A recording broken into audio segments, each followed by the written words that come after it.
안녕하세요. 미북이입니다. 최근 시장 급락 이후에 어제 반등했는데 이게 과연 진짜 반등인 건지 아니면 데드캣 바운스인 건지 궁금해하시는 분들이 많을 거라고 생각합니다. 그래서 오늘 시장 상황 간략하게 보고 어떻게 대응하면 좋을지 말씀드리려고 해요.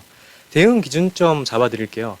우선 시장 상황 좀 말씀드리면 지난주랑 상황 자체는 거의 비슷합니다. 추가된 큰 이슈나 악재는 없어요. 그럼에도 어제 큰 반등이 나왔는데 워낙 급락이 심했기 때문에 나온 기술적인 반등이라고 생각합니다. 해결된 건 아무것도 없어요. 전쟁은 진행 중이고 금리 인상 속도는 급격하고 경기 침체에 대한 우려 역시 동일합니다. 지금으로 가장 걱정되는 건 아무래도 경기 침체에 대한 부분인데 마침 어제 시카고 연은에서 이 국가활동 지수를 발표했어요.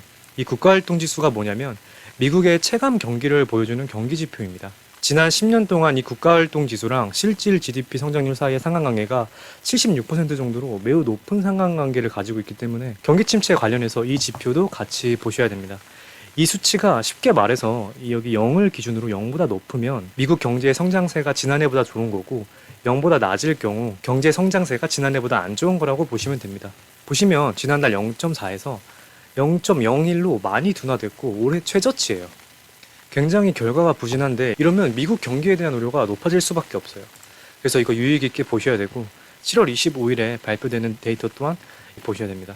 그리고 제가 경기 침체랑 주가 관련해서 밀접한 관계에 있다고 저번 영상에서 말씀드렸는데 다시 한번 좀 말씀드리면 지금 현재 증시는 약세장으로 분류됩니다. 이 약세장과 경기 침체가 동반될 경우에는 평균 하락률이 43.2%, 기간이 16개월이고 경기 침체가 동반되지 않고 약세장만 진행될 경우에는 평균 하락률이 27.4%, 기간은 6개월입니다. 이렇게 경기 침체 여부가 주가에 미치는 영향이 막대하다고 볼 수 있어요.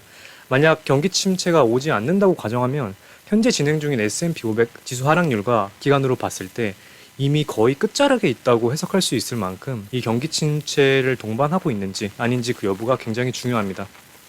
나스닥도 보시면 기술주 중심이라서 하락이 더 크게 나왔는데 경기 침체가 동반되면은 추가적인 하락은 불가피하니까 그 점 염두하고 대응하시길 바랍니다. 당장 주목해서 봐야 할 것은 오늘 밤 10시 반에 파월 연준 의장의 의회 청문회 진행하는데 이거 주목해서 보시길 바랍니다. 저번 주 FOMC에서 연준은 높은 수준의 인플레이션이 지속되고 있지만 노동시장 상황은 여전히 나쁘지 않아서 경기는 견고하다는 입장을 보여줬어요. 그렇지만 이번에 과연 어떤 입장을 고수할지 주목해서 보겠습니다.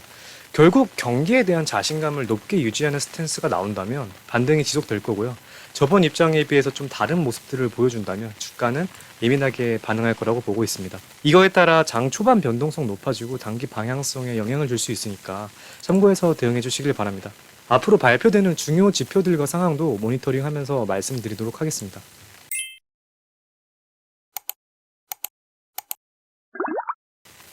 이제 TQQQ랑 SOXR 대응 방법 말씀드릴게요. 결국 나스닥이랑 거의 똑같이 움직이고 지수 따라가고 있기 때문에 나스닥 종합지수 기준으로 보겠습니다.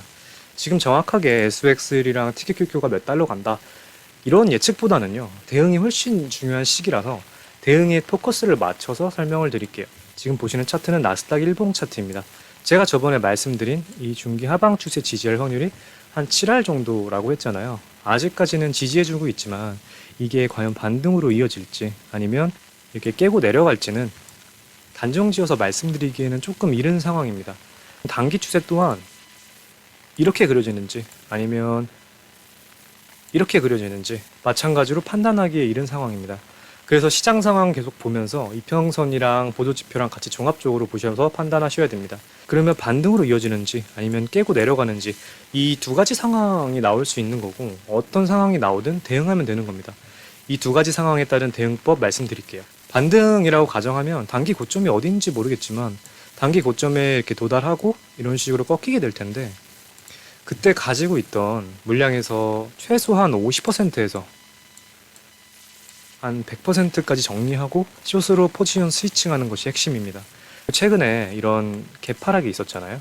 이 두 개의 갭 라인이 저항으로 작용할 수 있어서 여기서 어떻게 움직이는지 지켜보시고 그리고 주가가 여기 10일 이동평균선이랑 20일 이동평균선 터치하고 어떻게 움직이는지 지켜보시고 대응하시길 바랍니다.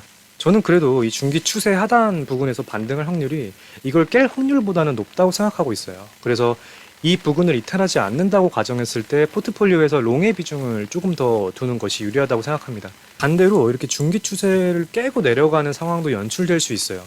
그렇게 되면은 정말 그때는 큰일입니다. 나스닥 기준으로 최소 10,000 부근, 최대 한 9,000 부근까지는 하방으로 열려있기 때문에 하방에 대한 대비 철저하게 해서 리스크 관리 진행해야 됩니다. 상방이든 하방이든 방향 확인되는 즉시 제가 영상이나 채널 커뮤니티나 어떤 방식으로든 즉각적으로 대응 방법 말씀드릴 테니까 참고해서 대응해 주시면 좋을 것 같습니다. 정리하자면 아직은 증시가 위아래 방향을 확실하게 정할 수 없는 상황에 있고 조만간에 방향성 잡히니까 긴장의 끈을 놓지 말고 집중하셔야 됩니다. 당장의 흐름만 보고 일희일비하는 게 아니라 단기적인 추세에 집중해서 대응하시길 바랍니다. 그런 판단과 투자 기준이 잡힐 수 있도록 계속 좋은 내용들 많이 말씀드릴게요. 그럼 오늘도 영상 시청해주셔서 정말 감사드리고 도움이 되셨다면 구독과 좋아요 부탁드리겠습니다. 궁금하신 점이나 다뤄줬으면 하는 내용 댓글 남겨주시면 확인 후 답변 드리겠습니다. 감사합니다.